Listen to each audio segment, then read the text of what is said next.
Okay, so we welcome the members of the RCIA to. We're going to try to do a little overview, and then we're going to show you.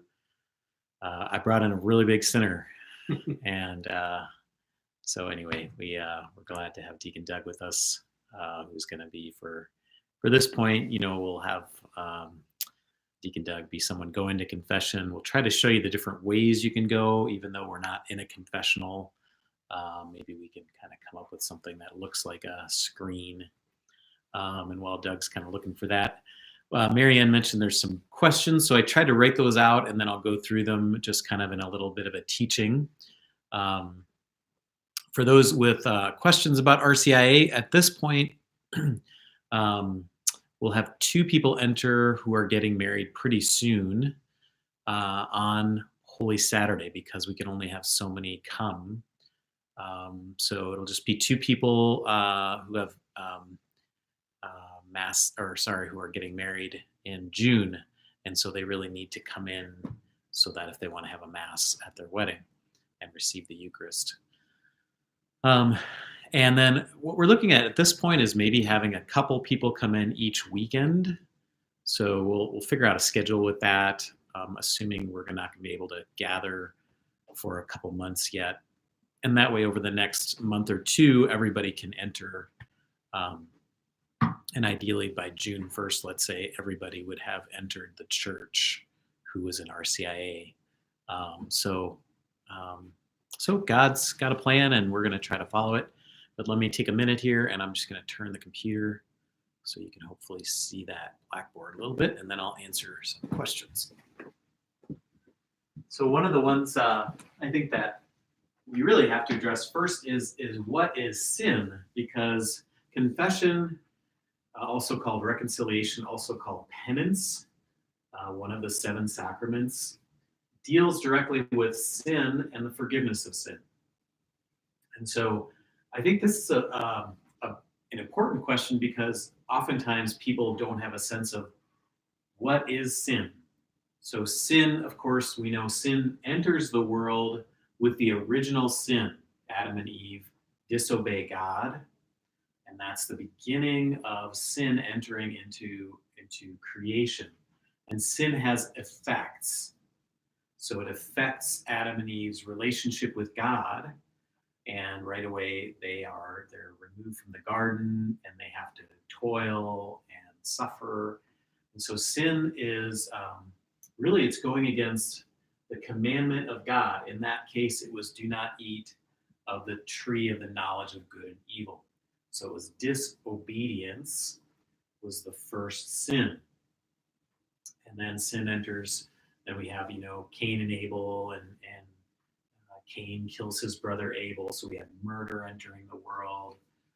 So sin sort of builds from that original sin.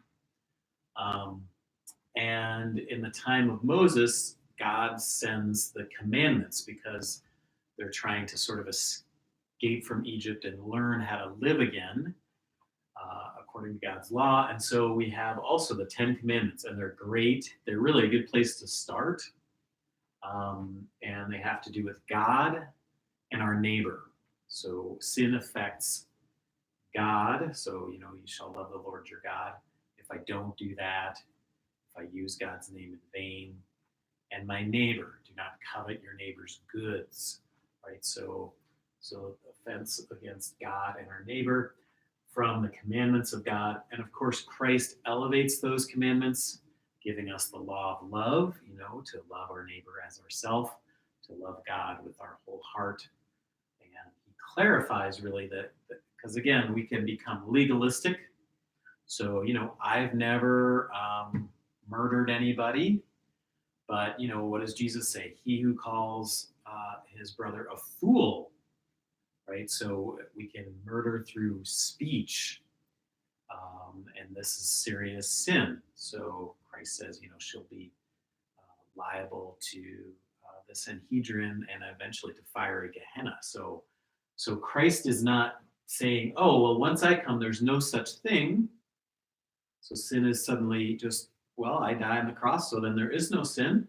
Sin still happens every day, every moment of the day around the world. People choose to disobey the law of God, and that affects our neighbor and our relationship with God. So sacraments. First of all, sacraments are not man-made. They're not made by Father Tim or Pope Francis. Sacraments are instituted by Christ himself. So reconciliation is no exception. That comes directly from, I believe it's the Gospel of Luke, and Christ is giving the authority to forgive sin to Peter and to the apostles. So again, whoever sin you bind on earth, bound in heaven, loose on earth, loosed in heaven. Christ is giving binding and loosing power to Peter and the apostles. So when the apostles start the church, one of the first things they do is they appoint presbyters. So a presbyter is a priest. And then as the apostles die, they are succeeded by another apostle, a successor. So the successors of the apostles are bishops. The presbyters are priests. So that's where a priest gets that authority. It's not man-made. It has its origin in Christ. Christ gives that power. So sacrament, an outward sign of an inward reality. So the outward sign is that the priest is going to say prayers over you. You're going to confess your sins. He's going to say a prayer of forgiveness and then give you absolution in the name of Christ. So that's an outward sign. Baptism, it's water. Confirmation, it's oil. Outward signs, but they have an inward effect. So what is that inward effect? Grace is given to us in this instance, the grace of the forgiveness of sin, and also the strength to grow toward virtue. So people oftentimes find. I remember I had a seminary professor, and he said, "Don't be discouraged, guys, if you find you're confessing the same sin." So we have categories where maybe I lie a lot. And if you think about it, if I lie 10,000 times, I might have to tell the truth 10,000 times. It's not going to be in time number one that suddenly, oh, look at that, I never lie again. So grace grows over time in human nature. So again, what is that sacrament? Why do we confess to a priest again? As I mentioned, that command coming from Christ. Part of it too is just on a natural level that if I just confess sort of to myself or to God directly, because God doesn't speak to me in an audible way. So I just say, hey, God, I'm sorry. So we're good, whatever form we take. The problem with that, first of all, we should always do that because we are in a relationship with God. The problem is sometimes I have a tendency to be too easy on myself, meaning I don't know if I really need to confess this. I don't feel like it was sinful. And, since I kind of determine right and wrong. Or I can be too hard. There's people who feel like all they do is sin and they're very scrupulous. And so by telling another person who regularly hears people's confessions, and I've heard thousands of confessions, I can maybe put your mind at ease and say, hey, that's a common struggle people have. Here's some things people have done that have helped. And so just on a kind of a natural level, it can be helpful also. When do we go? Catholics are asked to go at least once a year. Really, that's part of the church teaching to go to sacrament of confession once a year. Many people do it twice a year at Advent and at Lent. It's encouraged because I find myself I go usually a couple times a month. And partially it's because I can't remember what I did a year ago. So I could have really hurt somebody and, really need to confess that sin, and I wouldn't even remember it. And so again, I would encourage you to go, if not every month, maybe every couple months, so that the priest can actually help you to grow in virtue. In terms of sin, there's mortal and venial. Venial is gosh, my wife says, how do I look today? And or does my hair look good? And you just tell her, yeah, it looks super. It looks great. Maybe it's messed up and you just don't want to deal with it. And so you just tell her sort of this little lie. right? So you're not separating the life yourself from the life of grace, but you did commit a lie, albeit a small lie, and maybe even with um, seemingly a good desire. So that venial sin, mortal sin would be, again, a serious or grave matter, and there has to be sufficient reflection, meaning, somebody breaks into my house, I'm half asleep, I think they're going to harm my family, and I shoot them kind of as a knee jerk reaction because I feel threatened or I'm scared or I misunderstand what they're doing. So sufficient reflection means no, I thought about it. I reflected on it for a while and I decided to do it. There has to be freedom. So the argument was always given, like in World War II, in some of these camps, they would say, okay, well, hey, if you don't kill him, I'm going to kill your family. The guy's like, what? Yeah, no, if you don't shoot him, I'm going to shoot your wife and children. So that person's not free. I suppose in one sense they are. They can still say, well, no, I won't do that, and then their family dies. But it's not like they're picking up a gun and they're thinking about killing somebody who's done nothing, or whatever. They're taking justice in their own hands and they're going out and murdering someone. They're not free. So freedom is necessary, sufficient reflection, and then grave matter. So grave matter is things like adultery, murder, um, even stealing in a serious way, especially something that people rely on. So I hope that helps just to get you ready. I usually say to kids, think about God and the commandments of God and my relationship with God, and then the people in my life. So maybe if I'm married, if I belong to a family, if I go to work, belong to activities, how are those relationships with people around me? So I hope that helps get you ready. We will have a little examination of conscience for you too, and give you a little bit of time before you go to the sacrament. And so probably what it would look like typically would be maybe, let's say, Wednesday of the week before you'd enter.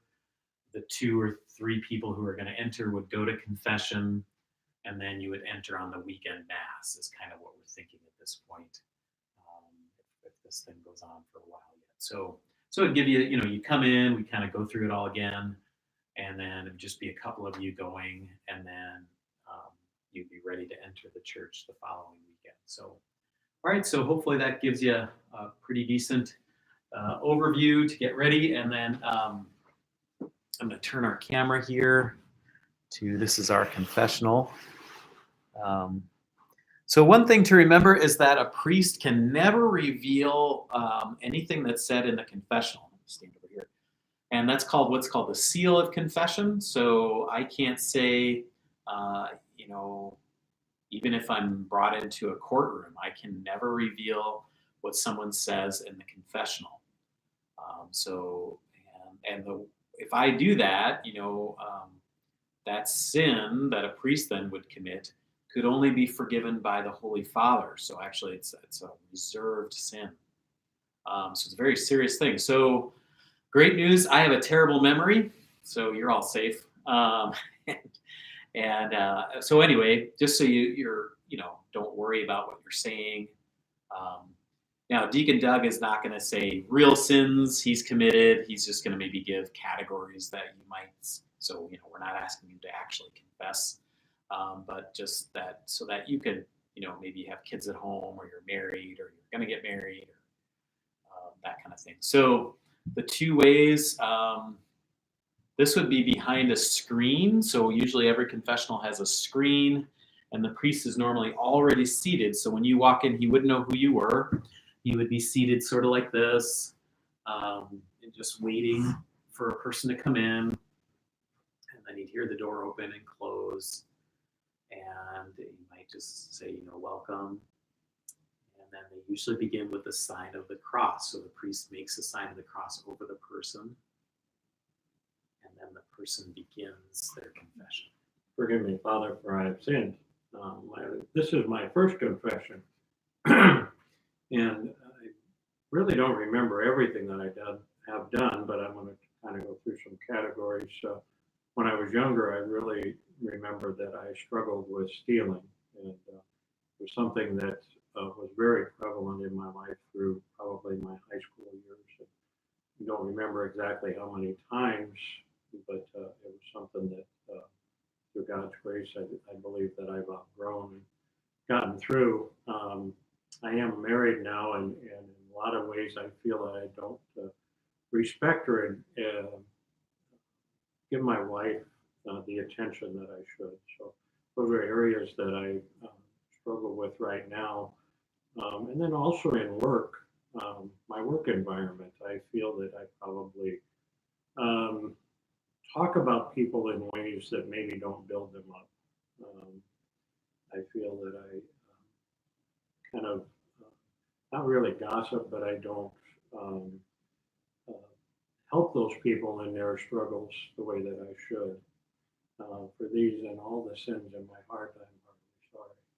Okay, good. So at this point, then the priest, at any time, sometimes someone will say like, Father, bless me, Father, for I've sinned. I'm not sure. I just haven't been really good lately. Okay, so um, that could mean any number of things. And so if I ask a question, it's not to be prying. I just don't know what you mean. So I might say, okay, well, you mentioned, you're struggling not to be good. What does that mean to you?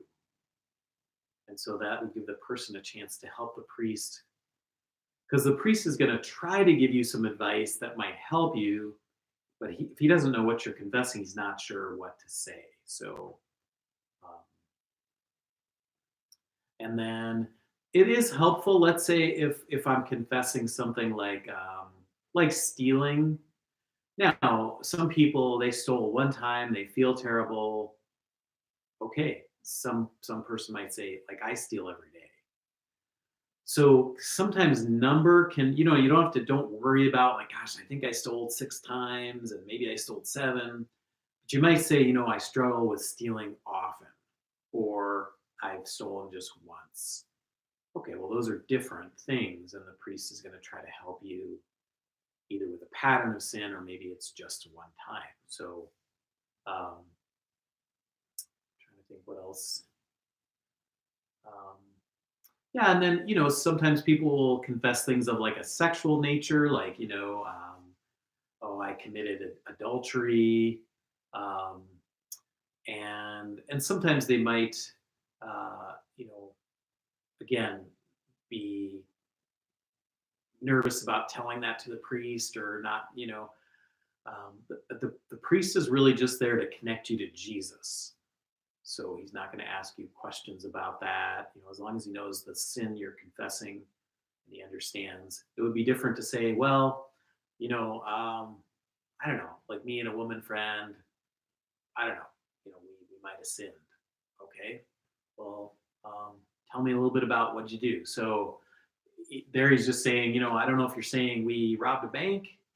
Um, I can make assumptions, but I don't know.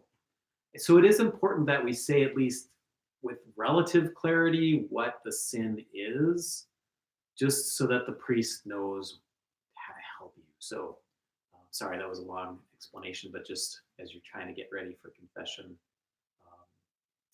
And so then the priest would, after he's maybe asked some questions, he would say, maybe for a penance, why don't you say a prayer for your wife or do something kind for her this week? And sometimes the priest will say something similar to what you said, trying to give you a penance that addresses what you confessed. Sometimes he'll just say an Our Father, and both are totally fine. I try to do something a little bit connected because, I hope it helps the person grow in virtue. So, and then I'll ask them to make an act of contrition.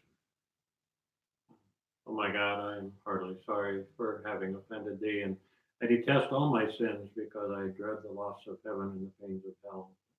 most of all because they offend thee, O God, who are all good and deserving of all my love. I firmly resolve, with the help of thy grace, to sin no more, and to avoid the near occasions of sin. And then the priest says a prayer. Again, the priest really is standing in the person of Christ, and he'll say a prayer of forgiveness. Normally he raises his hand.